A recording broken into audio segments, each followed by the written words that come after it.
we are looking at the introduction of other colonies. Obviously, there were 13.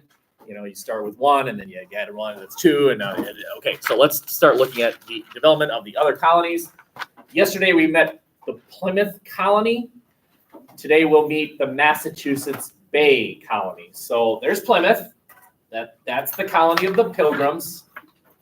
Along comes another group and establishes another colony, the Massachusetts Bay colony, which is this chunk that today we call Maine, and this chunk that today we call Massachusetts. Okay. So there it is. And yep, back off, ladies. And again with the organ neck. John Winthrop, he is the first governor of the Massachusetts Bay colony. Obviously, for those of you who are thinking about this, you realize that fairly soon the Plymouth colony will merge with the Massachusetts Bay colony to become a colony called Massachusetts. Right? But they're two distinct colonies at Foist. Right? Extremely religious. That's typical. You know, when you hear people say that America has a religious tradition or that we're a Christian-based nation, that is in some ways based on reality. Many of the people that came over from Europe to settle a colony here did so for religious reasons. Because over there they were picked on, and now over here they're going to be the pickers on. Does that make sense? And then the final little bullet here says the individual is less important than the community. And specifically what I mean there is about water rights. Access to water. You did not have the right to own a river in the Massachusetts. Even if you own a set of property and there's a river going right through, that water is public property. And this will have impacts later on, especially out west. How many of you have been out west? Western United States. And does anyone happen to know what is the number one resource of fresh water for states, Colorado and West? Which one? The Colorado River. The Colorado River is the primary source of water out west. And the thing is, there's a lot of people out there, and there isn't enough water to sustain. You and I are very lucky in that we have a whole lot of water, fresh water, next to us. It's the Great Lakes. And so there have been proposals to create a huge pipeline from Lake Superior out to California to supply. Oh, no, screw you, California. All right, great. We Thank don't God. like California. And actually, all these states that border a Great Lake and the Canadian provinces that border a Great Lake, they all signed a treaty a few years ago called the Great Lakes Treaty. And my proposal is illegal, according to that treaty. So good luck, California. My point here is that water is a big deal out west, and it was true at the time as well. So what else is true about the Massachusetts Bay colony? All free men could vote. Now again, we can see the impact of that today. The reason we have some of the things we have today is because we thought of it back then. Now you'll see two problems here. All free men could vote. What? Only white men. Where are the women at? They can't vote. White men. Right, that means white men. Exactly, very good. The government had a tax that went directly to the religion that was associated with Massachusetts Bay colony, which today can't happen. Right? Any of you St. Anne's people? St. Anne's? Okay, a few St. Anne's people in here. How is this school funded? What pays for this building? What pays my salary? Where'd that money come from? What taxes? Does anyone happen to know? State taxes. Property taxes. Property taxes. So the property tax that your parents pay for the land they live on, if they live on land, helps pay for this building, my salary, et cetera, et cetera, et cetera. Imagine it going to, the reason I asked about those of you who went to St. Anne's is, does St. Anne's get any of that money? No. And you're wrong. You're wrong. Yes, it does. It pays for the math that you learn and the science that you learn and English that you learn, but it doesn't pay a dime of the religious classes that you took there. Okay, that is verboten. That's German for forbidden. But imagine if taxes went to St. Anne's, the church itself. That can't happen. But it did happen back then, which is kind of interesting. It says up here democracy bad, and that is because of this distrust of the mob. Picture a ranch, and there are thousands of sheep. There they are. And there's one shepherd. Right? Now, according to democracy, who should run that thing? The sheep. The sheep. There's thousands of them. But sheep are dumb. Sheep are dumb. You want to know how you kill 1,000 sheep? Lead the first one off the cliff. If you lead the first sheep off the cliff, the other sheep will follow. That's the sheep falling off the cliff, but not realizing it, so they're still running. Like cartoon movie style? Huh? Cartoon movie style. That's right. That's right. Cartoon rule. You do not fall until you look left, right, up, down. Now you fall. You see? The wolf is off the cliff edge, but you don't fall until you look down. Then you fall. And then the anvil. Okay. The distrust of democracy. We don't want everyone because you're a bunch of sheep. We're only going to trust white bearded men with things around their necks. Right? The elite, the exclusive. This will interestingly lead to, later on, the election system that we have in place today for presidents. Electoral. You don't elect presidents. The American people do not elect the president. What the American people do is elect the people who elect the president. The college of, the electoral college. The religion that we're talking about here are the Puritans, right? Here they are, the Puritans. And they had this amazing thing that they engaged in, which, again, today we would think, you can't do that. It's called torture. They would torture people that they doubted were pure in faith. Right? And they would physically inflict pain upon you until you confessed your sins. No, today. No, although I did find out last week that corporal punishment is still legal in 19 states. Teachers still spank students in 19 states, which to me, I can't believe it. Like, what? That's still legal, but amazing. Okay, any questions here? So you can see that this is pretty radical. They torture people. They physically punish people, and so this is going to lead some people to leave the Massachusetts Bay Colony and form colonies of their own. Like, for example, that guy. Quaker Oats. Quaker Oats, that's right. It's the Quaker Oats guy. Who is that? The oatmeal guy. He's Not George Quaker. Washington. You're off by a few hundred years. Anyone know who it is? He's a Quaker. Yes, but what's his name? John Quaker. His name is William Quaker. Penn. What a nerd. Penn. And guess what he founded? Pennsylvania. Pennsylvania, right? He used to live in Massachusetts with a religious group called the Quakers. And I could right now go over here and draw a line from the Puritans to another group called the Quakers. The Quakers broke off from the Puritans. They didn't like this. They didn't like that. So they broke off and they started their own religion. But they were not tolerated. So they did live in Massachusetts, but they were not tolerated by the Puritans who ran the Massachusetts Bay Colony.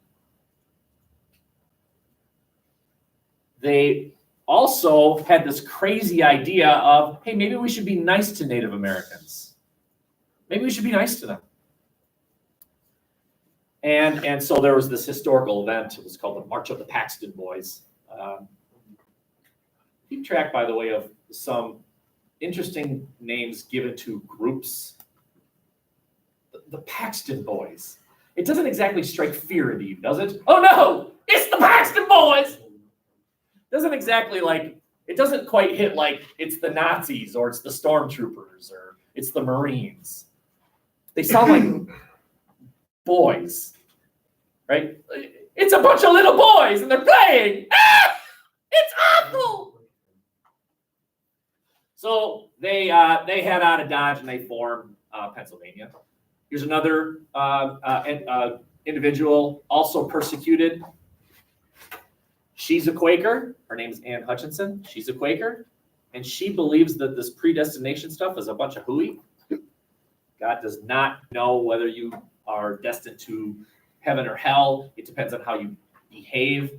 She's kicked out of the Massachusetts Bay Colony, and she heads off to Rhode Island, Rhode Island. There was actually a trial. She was actually put on trial, that interrogation thing, and she was smarter than her interrogators. She knew more about the Bible than her interrogators. And so they're like, you need to go. So she was kicked out. Oh, I'm sorry. Any questions here? We're flying, I know, but I want to get to your paragraphs that you worked so hard on. So you see, we've just introduced 2 more colonies, right? Pennsylvania, Rhode Island. So you'll notice something interesting about these 2 colonies, though.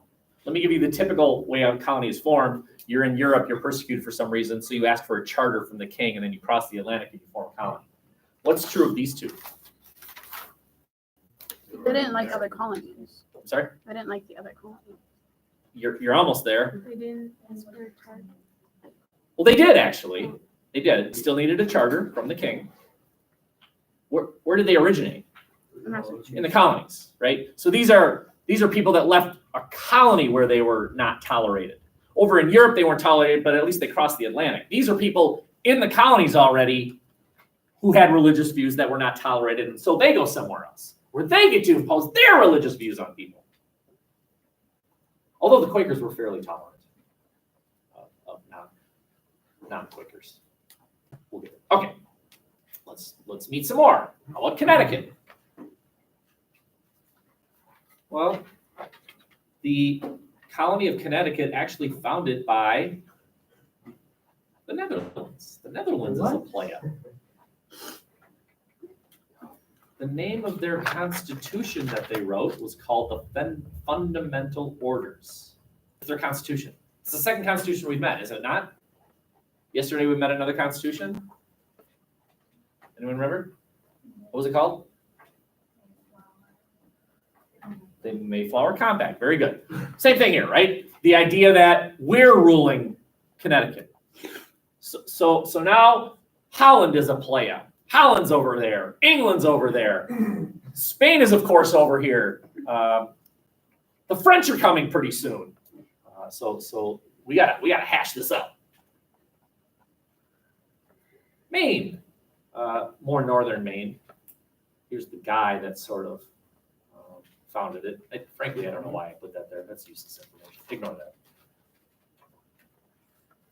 You'll see here's a map here, and New Hampshire is the chunk of land north of it. And it was founded as a colony, but swallowed up by the Massachusetts Bay Colony. Originally started on its own, but merged with the Massachusetts Bay Colony in 1641. And then finally, Rhode Island itself, some guy named Williams establishes it. There's the year. You'll see that they were fairly tolerant. You could even be a Jew in Rhode Island. I cannot impress upon you enough how radical that idea is, that even Jews were tolerated here. These are people that do not believe in Jesus as the Savior, and yet they were welcome here. Pretty radical. And even Catholics, even people who were loyal to a funny Italian who wore a funny hat and lived in Rome. Catholics at this time were not called Catholics, they were called papists, as in you're loyal to the Pope. How can you be loyal to a funny Italian? Okay. No church taxes and something called universal suffrage. I believe that's the first time we've seen that word. What is suffrage? Anyone know what it means? The right to vote, right? So universal suffrage for men. It really should say white men, no women, Didn't matter what religion you were, you could vote. That's radical. You didn't even have to own property. That's radical. That's rad. The end.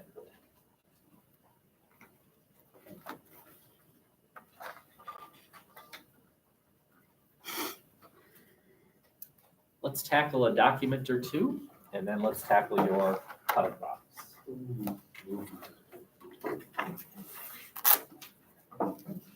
How are the Kias coming along while we have this moment? We're due tomorrow. They're good. I just didn't. Got the first two done. Just the first two are due. The next two are due next week. Next week. Okay. Every week, two are due. Yep, right. Perfect. Okay. All have our documents out. Let's just go with two more Zinn today. And then we'll save Schweikert and Allen's view of which culture is superior for Tamara. So once again, I'm going to engage in this little exercise. This is Zinn's point of view about which civilization is superior. I'm going to have these three rows right here. Will you please reread? It's kind of long, I guess, so I guess I'll dumb it down. These three rows, reread just the first paragraph of the document called Zinn, page 5. Okay, just that first paragraph.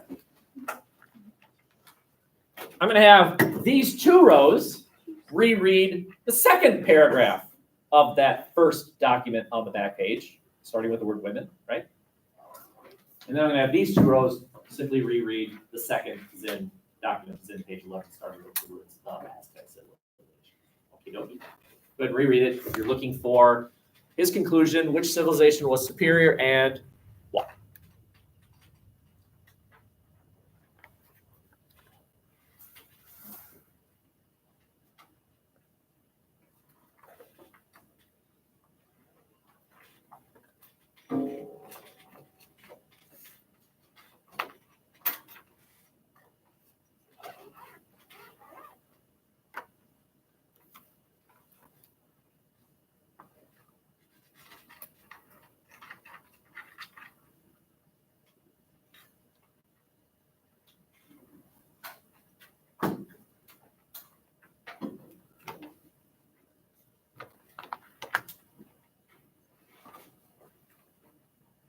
And then just a thumbs up. You're ready to read it. You understand it. You're ready to rock.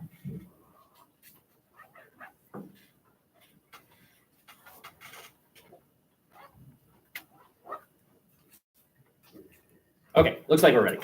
I am going to suggest that these two documents are excellent as far as they provide a lot of historical evidence. So I would suggest use one of the first two Zinn documents as document evidence and then back up Zinn's claim by using something from these two documents. I mean, you don't have to, but I mean, that's a pretty good idea. Why?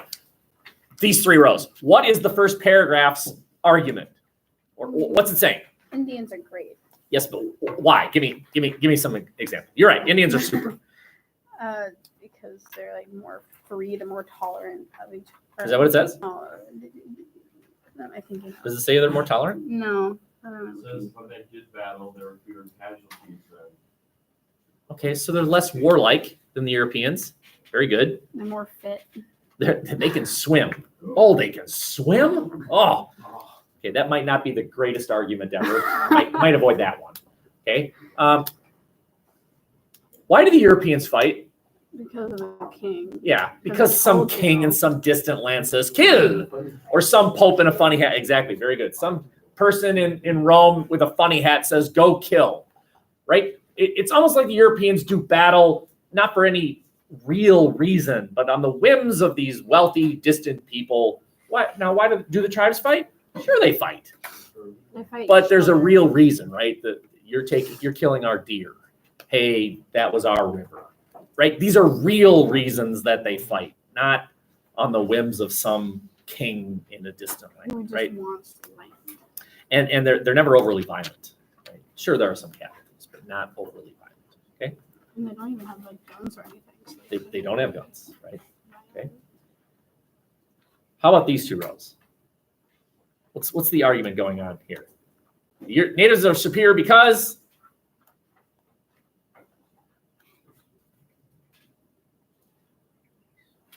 come on now. What's the general topic of that second paragraph?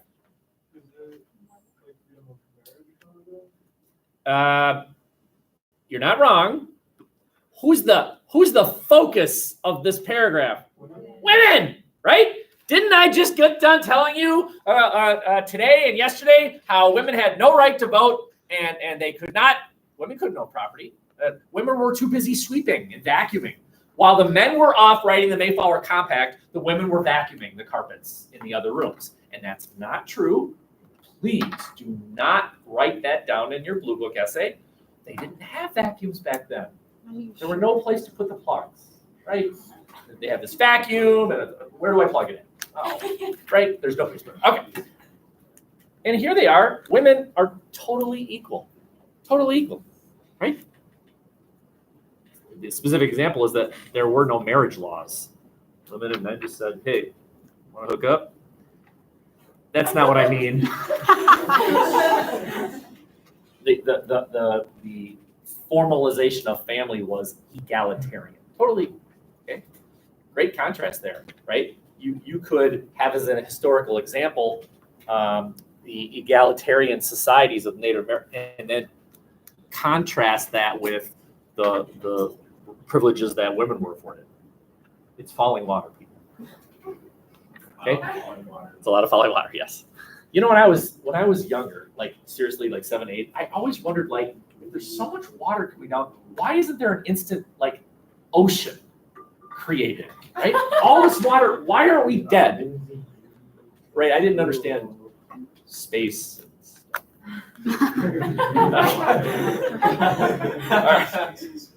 Anyway, I think that's a really good one right there. Okay, last one. Those two rows. What's the point? What's the argument? Why though? Because they developed like their own writing system and they built a lot of things without technology. Very good. Very good. Back to the old, what's the superior system? The specialized organism, you, or the single cell organism? This is an argument that the single cell organism is the superior, that's a metaphor. Look what they were able to build. Pyramids, huge structures. They had a writing system. They had a priesthood. They were an advanced civilization minus weapons, minus guns. Okay? They're Europe minus guns, basically. What an advanced civilization. This image that Native Americans were simply these people that rode horses and chased buffalo and you know, hit their mouths. And no, they were an advanced civilization. Okay. Good. We'll stop there as far as that is concerned. I'm thinking maybe we'll be finishing up these documents. You can put that away. Now I'm asking you to retrieve, for those of you who did it, the good faith attempt at a paragraph. Get it out on your desk. You either typed it, which is great, or you wrote it, which is great. I also want you to retrieve your little half sheet,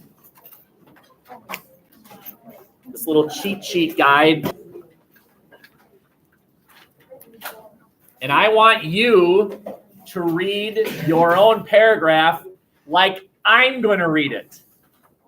I am literally going to have this piece of paper right next to me. It's actually part of a larger kind of rubric that I use, but the rubric is made up of this 4 times. There it is. And I'm going to read. I'm going to say, yep, got it. There it is. There. That's how I'm going to read it. So I want you to read it this way. And we'll do this sort of together.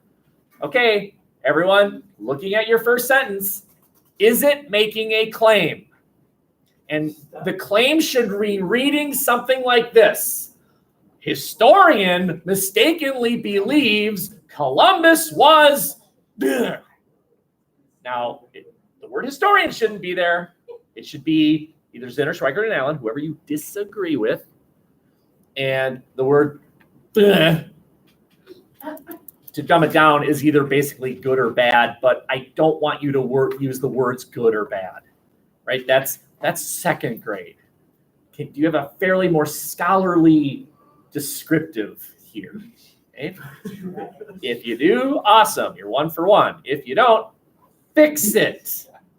Make it so. Okay. Now, what I'm gonna do is just kind of talk you through the rest of these steps. This is only part 1 of what we're gonna do today. We have a part 2. Okay, so the second thing is document evidence. Prove that historian made that claim. Now, will you read your document portion? How many of you did something like this? In document 4, I can see that, like you use the words document in your paragraph. Okay, you're either better writers than I thought at this point, or you're lying to me. Okay? Do not do that. Don't say document 2 shows. No, don't do that. Just tell me what's going on in that document. Don't say in document 2. Okay? Now you could say, Zinn argues that, or Schweikert and Allen argue that. And remember, Zinn argues, present tense, because historians live forever. Historians live forever. George Washington is dead, but Howard Zinn lives forever. Yes? Can you quote to state document evidence, or do you have to rephrase it? Please do not quote. Do not quote. It is a colossal waste of time. Don't do it. It took one student last year, whose name shall not be mentioned, until the 6th essay before he finally stopped quoting. And I would write in big red words, why are you quoting, with a million question marks? And then he would say, well, I thought we were supposed to quote. And I can't be any clearer. Don't quote. Don't quote.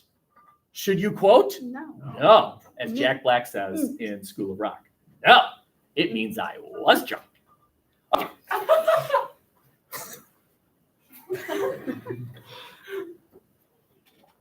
As you're going on now, you need to prove that the claim being made by the historian appears to have some validity. And the way you preface it is you'd say something like that. You'd say, this claim appears to have some validity, period. Or this could be seen as true. And then you provide an example which you're going to say, yeah, that sort of proves it. But in your analysis is going to say, but it doesn't. It doesn't. Okay. So you're going to reread your historical example. Remember now, you should have 2 historical examples. One that proves that the claim by the historian that you disagree with appears to have some validity, right? So let's say you disagree with Zinn. Zinn's conclusion is that Columbus was bad, right? So you've chosen a document and you're saying Zinn argues that Columbus was cruel to the natives and barbaric and tortured them and blah, blah, blah, blah. You say all that. And then you'd say something like this. Now, this is analysis. This claim appears to be true. And now you prove it. You prove that the claim appears to have some validity with some specific piece of evidence that Columbus was bad, cruel, an idiot, a lucky sailor who, of course, he discovered America, which, by the way, he didn't discover America, right? There were a lot of people here already. But of course he ran into North America. What else would have happened? That he avoided it? That would have been impressive. He sailed through America. Yeah, he missed it. I don't know how, but I just missed it. Right? Analysis is where you show that this claim seems to be supported by evidence, right? This appears to support the claim that Zinn is making or that Schweikert and Allen is making. But it's wrong. You got to throw that in there somehow. This is incorrect. Or this doesn't tell the whole story. Or other evidence suggests, however, that this is an invalid conclusion. That's analysis. That's you throwing your 2 cents in. And then you provide another piece of historical evidence. Just show, see?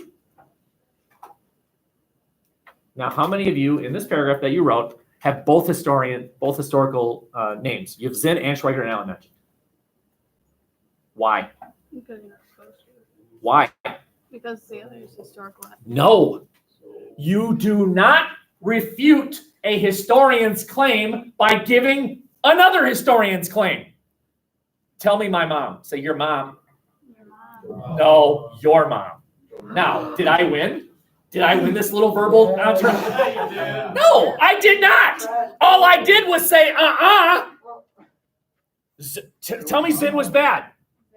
Now I'm about to prove that Zinn wasn't bad. He's good. Now, did I just prove it? Of course I didn't. I didn't prove anything. All I did was give a counterclaim. And listen, you do not disprove historian A by simply providing a claim of historian B. That's just 2 claims. The way you disprove a historian is historic. Each of these paragraphs 2, 3, 4, and 5, the body of your paper, you should have 1 historian mentioned, not 2. Fix it. You disprove Zinn with historical evidence. Now you might say, yeah, but the historical evidence is provided by Schweikert and Allen. Yep, that's true, but scratch those names out. And of course, you do not quote. You do not quote. Only one historical perspective presented, only one historian's perspective is presented in a paragraph. So then you tell me the story of how a historical piece of evidence ultimately defeats the perspective of whatever historian. You analyze it. You say, see, this shows that Zinn's claim was wrong, or Schweikert and Allen's claim was wrong, or incomplete, or misleading.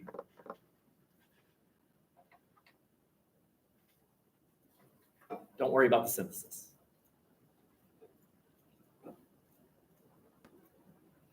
I will talk again when the big hand is on the 1. Very good.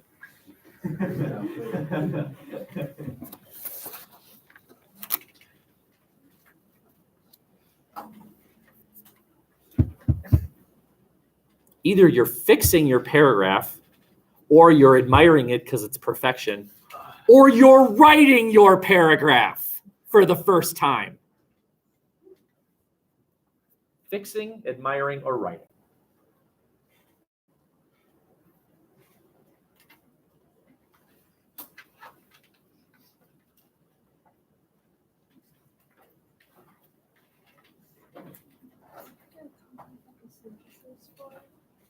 Let's not worry about synthesis. I mean, did you do synthesis, which is great.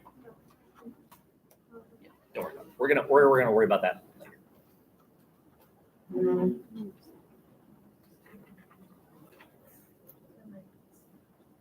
It's really coming down.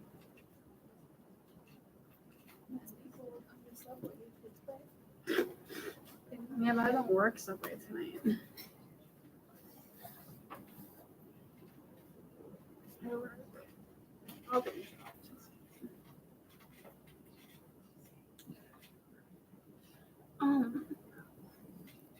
the historical and the analysis sometimes go together, right? They sometimes blend. Okay, because I'm going through this and I can't clearly divide them. Just think of analysis as your 2 cents. You're adding value and judgment. This shows that. This proves that.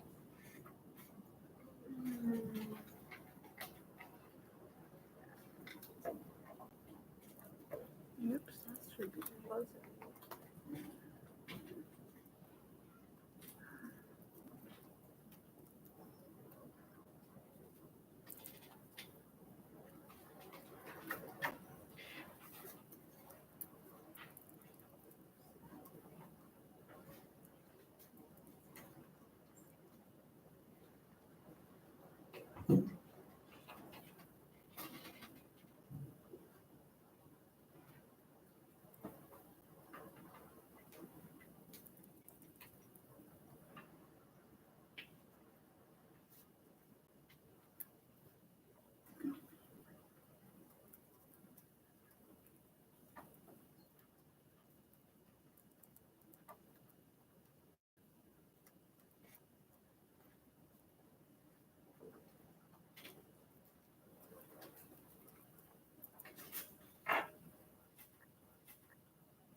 hesitate to interrupt you because it looks like some of you are in a jam.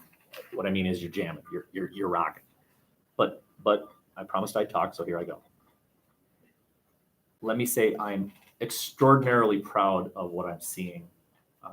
You looking over what you've written and crossing things out, rewriting it, and saying, oh, this is right. That's writing. That is writing. Typing up a paper the night before and then just handing it in, that's crap. That is not writing. This is writing, coming up with something, going back, looking it over again, revising it, changing it, trading with someone you trust, which is what we're about to do, and having them look at it with fresh eyes. That's writing. And I have made it, well, I've been issued by the University of Minnesota to make it so that you walk out of this class a better writer. Okay? And I've never said it's the only way to write, never said that, but it is a way of writing. This is a way of writing. And I happen to believe in it. Talk to last year's seniors who took this as juniors, ask them what they got on their ACT writing part. Ask them. Well, we had kids that took this class that got 10s on the ACT writing, 9s and 8s and 7s. Anything 6 and above is pretty good. They all did. They all got 7s, 8s, 9s, and 10s. It was pretty impressive, right? Because they bought in, which is awesome. Okay, your hand is up.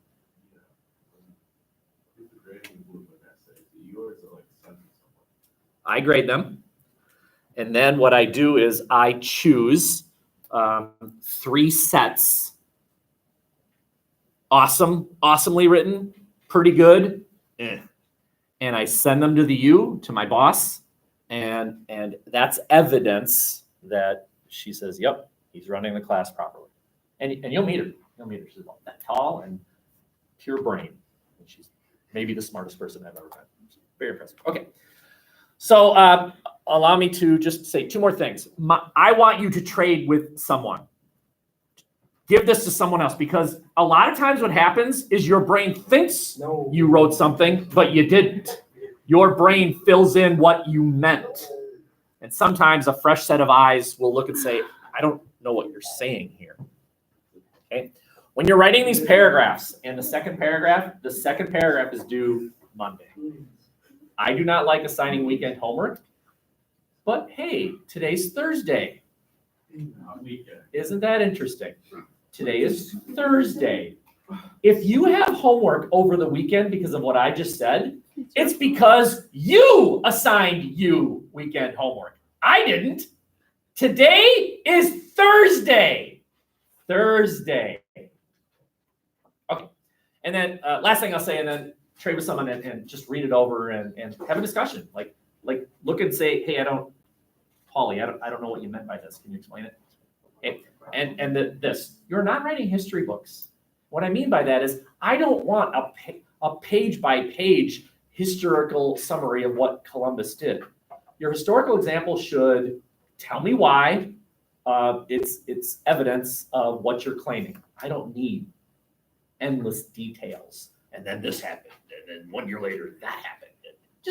But you have to go beyond. Yeah, historical example of this is when Columbus killed Indians. That's not enough. I need some actual historical evidence, some specific things. Okay. Monday, the paragraph of the historian you support regarding Columbus is due. So that means there's no refutation. You're doing the other historian on Columbus Monday. Okay? I'm done talking. You still have about 7 minutes. What I want you to do is trade with someone, read each other's, give it back, critique it. Here you go. On to make sure I had everything.